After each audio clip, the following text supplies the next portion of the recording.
తాజా అంశాన్ని చూస్తున్నాం. మంబటి రాంబాబు సతీమణి దాఖలు చేసిన హౌస్ మోషన్ పిటిషన్పై హైకోర్టు అత్యవసర విచారణ జరిపింది. రాజకీయ నాయకులు ఆ విధంగా మాట్లాడడానికి వీల్లేదని న్యాయస్థానం తేల్చి చెప్పింది. నేతలు మాట్లాడేటప్పుడు హుందాగా వ్యవహరించాల్సి ఉందని పేర్కొంది. దీనికి సంబంధించి మరింత సమాచారం మా ప్రతినిధి జయప్రకాష్ నుండి తెలుసుకుందాం. జయప్రకాష్, చెప్పండి. అంబటి రాంబాబు సతీమణి దాఖలు చేసిన హౌస్ మోషన్ పిటిషన్పై విచారణ సందర్భంగా హైకోర్టు చేసిన వ్యాఖ్యల సారాంశం ఏంటి? వెంకటేష్, ఈరోజు హైకోర్టు హౌస్ మోషన్ పిటిషన్ పైన అత్యవసర విచారణ జరిపింది. అందులో కీలకమైనటువంటి వ్యాఖ్యలు చేసింది.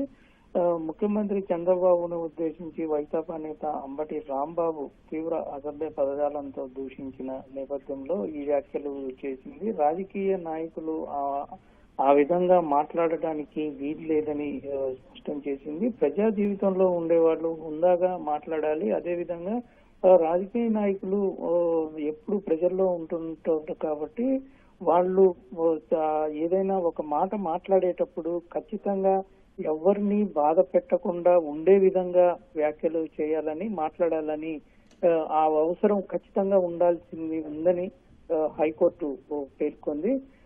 ఈ రోజు ఈ సతీమణి అందులో ప్రముఖంగా పిటిషన్ లో ఈ అంబటి రాంబాబు పైన దాడి, ఆ ఇంటి పైన దాడి జరిగిందని, అందులో తమ ఇంటికి రక్షణ కల్పించాలని కోరుతూ పిటిషన్ లో కోరారు. అటు పిటిషనర్ తరఫున న్యాయవాదులు వాదనలు వినిపించారు. ఇంట్లో వస్తువులు ధ్వంసం చేశారని, కుటుంబ సభ్యుల్ని బెదిరించారని కోర్టు దృష్టికి తీసుకువచ్చారు. పోలీసులు రాత్రి 9:30 గంటలకు అంబటి రాంబాబుని అరెస్ట్ చేశారని, ఆ తర్వాత కారును కూడా తగలపెట్టారు కొంతమంది అని కోర్టు దృష్టికి తీసుకువచ్చారు. అయితే మరోవైపు ఇప్పటికీ ఇంటి వద్ద పరిస్థితి ఆందోళనకరంగా ఉందని, గుంపులుగా వస్తూ ఉన్నారని కోర్టు దృష్టికి తీసుకువెళ్లారు. పోలీసులు ఇంటికి అదేవిధంగా తమకు భద్రత కల్పించాలని అటు వాదనలో ప్రముఖంగా పేర్కొన్నారు. మరోవైపు ఇటు ప్రభుత్వం తరఫున సీనియర్ న్యాయవాదులు వాదనలు వినిపించారు. ప్రస్తుతం ఇంటి వద్ద పూర్తిగా పరిస్థితి అదుపులో ఉందని, గుంపులు ఎవరు లేరని స్పష్టం చేశారు. మరోవైపు వారిని కలిసేందుకు అంబటి రాంబాబు కుటుంబ సభ్యుల్ని కలిసేందుకు వైకాపా నేతలు వచ్చి వెళ్తూ ఉన్నారని తెలిపారు. ఈ రాంబాబు ముఖ్యమంత్రిని ఉద్దేశించి ఈ అసభ్యకరంగా వ్యాఖ్యలు చేయడంతో ఈ పరిస్థితి తలెత్తిందని కోర్టు దృష్టికి తీసుకువచ్చారు. మరోవైపు వాళ్ళ ఇంటి దగ్గర 15 మంది పోలీసులతోటి పికెటింగ్ ఏర్పాటు చేశామని, భద్రతా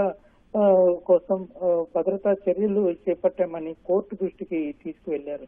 అయితే ఈ వివరాలన్నింటినీ పరిగణలోకి తీసుకున్న నేపథ్యంలో రాత్రి వేళల్లో మళ్లీ దాడులు జరిగే అవకాశం ఉందని అటు పిటిషనర్ ఆందోళన వ్యక్తం చేస్తున్న క్రమంలో మరికొంతమందిని పోలీసుల్ని మోహరించాల్సిన అవసరం ఉందని కోర్టు అభిప్రాయపడింది. దీనిపైన ఎస్పీకి సమాచారం ఇవ్వాలని ప్రభుత్వ న్యాయవాదులకి సూచించింది. ఇప్పటి వరకు ఇస్తున్న దానికి సంబంధించి అక్కడ ఉన్న పరిస్థితికి అంచనా వేసి దానికి తగ్గట్టుగా ఇవ్వాలనేటువంటిది కోర్టు అభిప్రాయపడింది. ఈ సమస్యను ఈ వ్యాజ్యాన్ని పరిష్కరిస్తామని కోర్టు తెలిపింది.